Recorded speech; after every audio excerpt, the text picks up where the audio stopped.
What's going on, everybody? Welcome back to Blitz Fantasy Football. Today, we are talking about the biggest rookies that I am fading heading into our rookie drafts and heading into our fantasy drafts ahead of next season. So let's get right into this list here.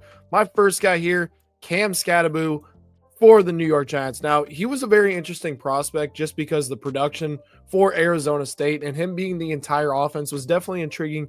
He's a good player. I mean, like, he was 21st in the country in yards after contact per attempt last season. We know he can handle a heavy workload, but ultimately, he is not necessarily my ideal prospect. The elusiveness that we look for in rookies coming out of college that typically translates to the pro level, he doesn't necessarily possess. He ranked 91st in the country in terms of that grade. And you could argue, right, he's more of a downhill, bruising type running back, but not being a home run threat and being paired with Tyrone Tracy Jr. suggests that he could receive 50% of snaps at most during his rookie season and will likely be in a timeshare for a majority of the upcoming season. So as far as his future outlook goes this season, I don't know if I'm necessarily buying this Cam Scataboo hype train landing in the New York Giants. And considering the fact this offensive line really struggled last season to continually produce, it's another reason I'm fading him. I think the production in college was awesome. He had some really good seasons there. And I think him falling a little bit in the draft as well is a little bit concerning. I do think he's worth a second round pick in your rookie drafts, but ultimately he is not going to be the guy like we have the RJ Harveys, Amarian Hampton, some of these other running backs that we are pretty high on right now. He is not in that category, and I would not expect big things despite us not being super confident in Tyrone Tracy ahead of next season. Our next guy for you guys here, Bayshul Tuten for the Jacksonville Jaguars. Tuten's definitely a very interesting prospect. We know he ran one of the fastest times at the 40 and was one of the most athletic prospects coming out. My biggest concern with him right now is the backfield situation in Jacksonville. They already have Travis Etienne, and we know that Tank Bigsby is likely going to be the guy. I compare Bigsby a lot to Bucky Irving last season. I think Bigsby year. Now that leaves Etienne on third down, who we all know, which is probably his strength. Tuten likely operates as an RB3 within this offense, and from what we saw Liam Cohen do in Tampa Bay, we know that Sean Tucker had a little bit of love there.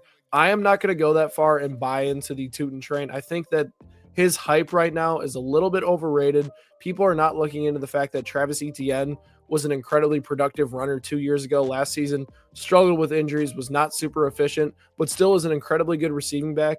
And Tank Bigsby wasn't really efficient on early downs. For Tuten to be fantasy relevant next season, this guy basically needs to be great in terms of early down work or cut into Travis Etienne's receiving role or hope for injuries. There's too many hopefuls for me to buy into Tuten in terms of spending any sort of draft capital on him or anything more than a mid-third round pick on him in rookie drafts. So he's a guy I am heavily avoiding heading into next season right now. My next guy here, a lot of news coming around Derek Carr and the retirement situation today.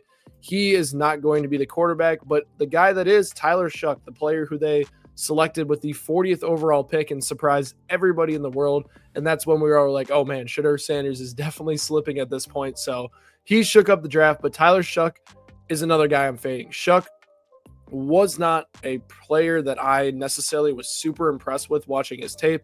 His tape is a guy that shows some high improvisation skills, but a lot of inconsistencies in terms of his accuracy on throw-to-throw basis, his reads down the field, and he struggles identifying pressure, which are three major concerns heading into the NFL for me. With quarterbacks, it always present a ton of red flags for their long-term outlook. Now, the New Orleans Saints have some talent on offense. They have Chris Olave. They have Alvin Kamara. I do think that helps Tyler Shough, but ultimately the offensive line does have a little bit of inconsistencies. Ryan Ramczyk retiring is another big concern for me at the tackle position. I know they invested it with Kelvin Banks Jr., but he's a rookie. So is Tyler Shough. I'm very, very concerned about him. And you look at the analytics last year, in adjusting completion rate, he was 30th. Yards per attempt, 24th. Big time throw rate, 35th.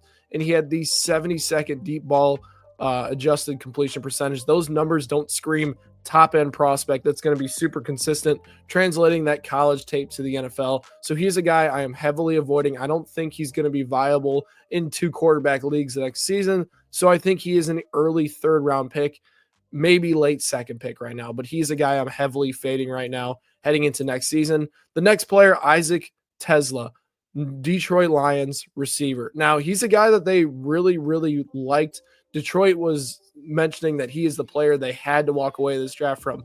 Now, that gives me a lot of confidence considering the fact that the Lions have hit on a lot of these offensive prospects in the last few years, but still, it is a third round pick that they invest him in. The problem with him is I don't think he fits into their system very well. He ran a 68.3% slot percentage in the NFL, and we all know Amon-Ra St. Brown is probably the best slot receiver in the NFL. So how does that work? Is it to replace Jameson Williams, who they had, thrown around as trade bait? But that doesn't make sense either because Williams is a deep, over the top home run hitter, which is not what TeSlaa is. He had a 16.4 target per route run last year, 1.45 yards per route run, which aren't suggesting that he could fill that for the Detroit Lions. He's a big receiver, though, which screams like red zone, stuff like that. But I don't necessarily know. The fit is not great. It seems like if he is going to develop as an outside receiver in the NFL, he's going to need a lot of work at that position. And I ultimately don't think it is a good investment for the Detroit Lions. And it's not going to be a good investment for us in fantasy as well. So I am fading him heading into next year. Our next player here, Matthew Golden. Matthew Golden, I am all out on you. And here's why.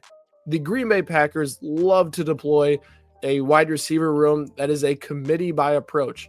I don't necessarily love the fact that Matthew Golden coming in from college wasn't a target eater and just an absolute wide receiver one for Texas. Now, he was very good, 1.85 yards per route run, 18.7 target per route run at his time at Texas. But what Golden does really well is he's a deep threat, and his route tree really isn't NFL ready is what I would call it.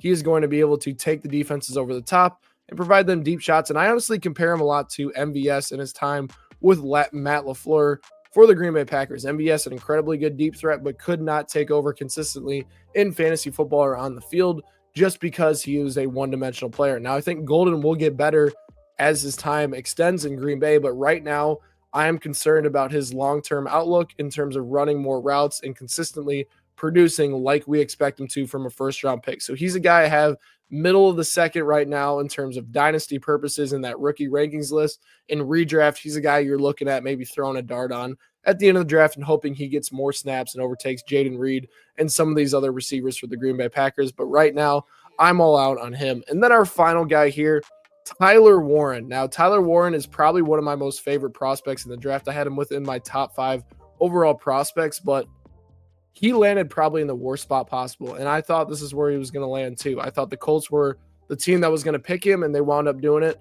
But the Colts is a horrible situation for him in fantasy football. Anthony Richardson, we know the inconsistencies. Michael Pittman Jr. got a bag from them and still struggled with Richardson at quarterback. If Daniel Jones takes over, this does change my outlook, but we know Richardson is going to be the starter going forward. In terms of dynasty purposes, Tyler Warren is still a good long-term investment at the end of the first round. And there's not that many players at the end of the first that I would potentially take over him.